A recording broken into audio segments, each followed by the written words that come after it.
மாறும் அப்படின்னு சொன்னா கண்ணீரின் ஜெபத்துல தான் மாறும். கண்ணீரின் ஜெபத்தினால தான் மாறும். அதான் உன்னுடைய கண்களை அடக்கி கொள்ளாதே, உன் கண்ணீரை நீ நிறுத்தாத, நீ ஓயாமல் கண்ணீர் விட்டு ஜெபம் பண்ணு. உன் கண்ணீர் ஒரு பெரிய திரள் கூட்டத்தை ரட்சிப்புக்குள்ள நடத்த போகிறது. ஆமென். எசேக்கியா தீர்க்கதரிசி அந்த நேபுகாத் நேச்சார் என்கிற ராஜாவை குறித்து அழகா தீர்க்க தரிசனம் சொன்னதுனால நேபுகாத் நேச்சார் உள்ள வர்றதுக்கு முன்னாடியே நியூஸ் வருது.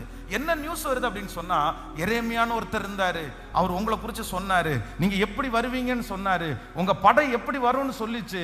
எல்லாத்தையுமே நீங்க வர்றதுக்கு முன்னாடியே எரேமியான்ற தீர்க்கதரிசி புட்டு புட்டு வச்சுட்டாரு அப்படின்னு சொன்ன உடனே இந்த தீர்க்கத்தை இந்த மனுஷனுக்கு அவரை பார்க்கணும்னு ஆசை வந்துருச்சு. அவனுடைய வேலைக்காரனை அனுப்புறாரு. அவனுடைய வேலைக்காரனை அனுப்பி அந்த வேலைக்காரர் என்ன சொல்றாரு அப்படின்னு சொன்னா, சார் எங்க ஐயா அனுப்பி விட்டாரு, உங்களுக்கு என்ன வேணும் நாங்க பண்றோம், நீங்க எங்க நாட்டுக்கு வாங்க, உங்களுக்கு தனியா சமைச்சு கொடுக்கறதுக்கு ஒரு ஆளு, உங்களுக்கு தனியா ஒரு வீடு, நீங்க ஒன்றும் பண்ண வேண்டாம், அரண்மனையில நீங்க ரெஸ்ட் எடுத்து சாப்பிட்டுட்டு இருந்தா போதும் அப்படின்னு எரேமியாவுக்கு அந்நிய தேசத்திலிருந்து ஒரு அழைப்பு வருகிறது. ஆனா அவர் இருக்க போகிற தேசத்துல பாத்தீங்கன்னா பஞ்சம்.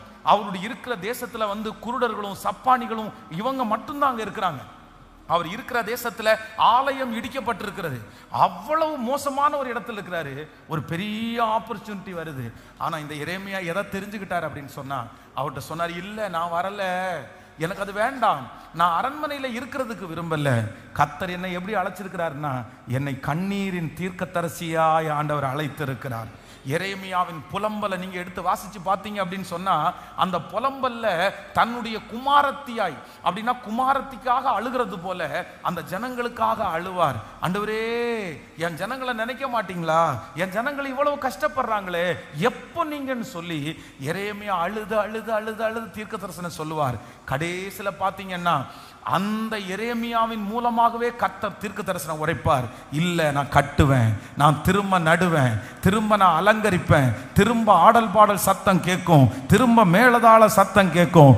ஏன்னா நீ வடிச்ச கண்ணீர் கர்த்தர் சமூகத்துல ஏறிட்டு உன் ஜனத்திற்காக நீ வடிச்ச கண்ணீரை கர்த்தர் கண்டு விட்டார். ஒரு மனுஷனுடைய அந்த கண்ணீரின் ஜெபத்திற்கு ஆண்டவர் பதில் தருவார். ஆனால் இன்றைக்கு கர்த்தர் வாக்கு கொடுக்கிறார், நீங்கள் மறைவிடத்தில் வடிக்கிற அந்த கண்ணீருக்கு கர்த்தர் பதில் தருவார். மனுஷனிடத்துல கண்ணீர் சிந்த வேண்டாம், வேற யாரிடத்திலும் கண்ணீர் சிந்த வேண்டாம். என்னுடைய கண்ணீருக்கு பதில் கொடுக்கிற ஒரு கர்த்தர் என்னோடு இருக்கிறார்.